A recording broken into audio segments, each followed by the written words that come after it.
Welcome to this Saturday Travel and History Tip, and we will be going south of the Mason Dixon Line to the town that was founded in 1778. It is called Lexington. It is home to both the Virginia Military Institute and Washington and Lee University. In this Saturday tip, we will be going to Washington and Lee University. Next Saturday, we'll be going to VMI. Many people focus on the Civil War and they focus on the men. But these two tips, we're going to focus on these generals' horses. And today we will be talking about Robert E. Lee's horse named Traveler. But first, a little bit about the university. It was founded in 1749 as Augusta Academy. It was later named for George Washington, and then after Lee's death, his name was added to the title. During our visit, we went into the chapel, and the first thing you see is Robert E. Lee's grave. It is a very interesting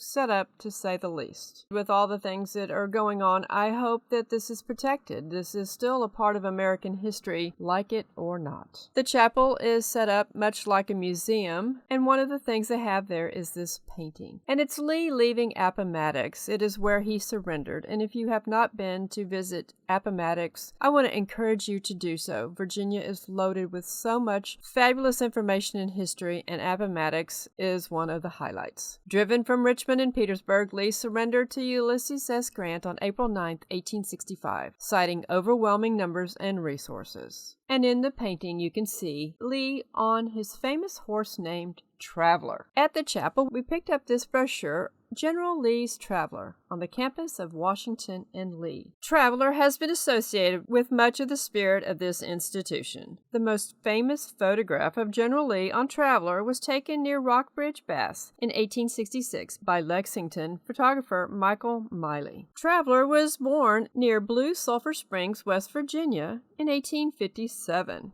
He was originally named Jeff Davis and later Greenbrier. In 1862, General Robert E. Lee bought the American saddlebred and renamed him. Between 1862 and 1865, Traveler accompanied Lee throughout the remainder of the Civil War. In 1865, Lee rode Traveler into Lexington to assume the presidency of Washington College. At 1 o'clock in the afternoon, Lee crossed the North River and entered the town of Lexington. Coming up the main street, riding slowly, Lee raised his hat to those who recognized him. Several out-of-work veterans of the Army of Northern Virginia were aimlessly talking in front of the Lexington Hotel when their former commander reined up on Traveler. They snapped to attention. One of them saluted before placing a hand upon Traveler's bridle and another on the stirrup, waiting for Lee to dismount. A small crowd had gathered, unseen by Lee. A youth acquired a souvenir by slipping behind Traveler and plucking some hairs from his tail. And that was just the beginning of that tradition. Rarely has an animal captured so much public attention and affection. His exploits have been recounted in magazine articles and historical volumes, as well as souvenir booklets, in one of which the storyteller is the horse himself. Traveler and Lee's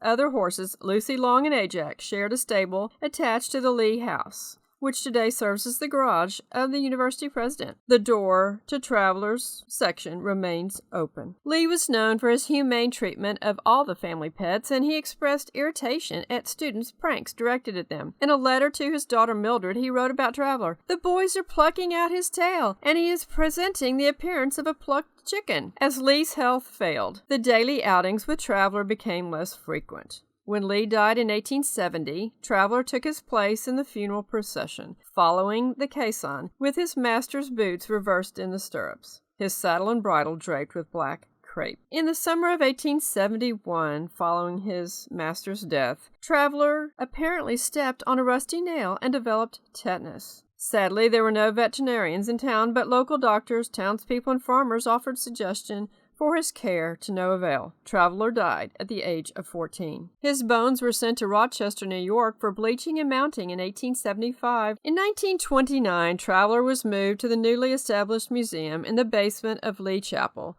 where he stood for 30 years, his bones deteriorating further. When a major chapel restoration began in the 1960s, Traveler's bones now yellowed with age, were stored out of view in the basement of a freshman dorm. In 1971, Traveler finally was reinterred in a wooden box encased in concrete and buried on the front campus, just outside Lee Chapel. The Virginia Division of United Daughters of the Confederacy marked the grave as well as Traveler's stable. Thousands of campus visitors each year continue to pay homage to this legendary horse. This is all a part of American history. Learn it, love it, appreciate it. Don't let them steal our history. Teach children our American history. Next Saturday, we will be traveling next door to the Virginia Military Institute, known as VMI, talking about General Stonewall Jackson's pony, Little Sorrel. Hope you watch the Saturday Travel and History Tips. Thank you.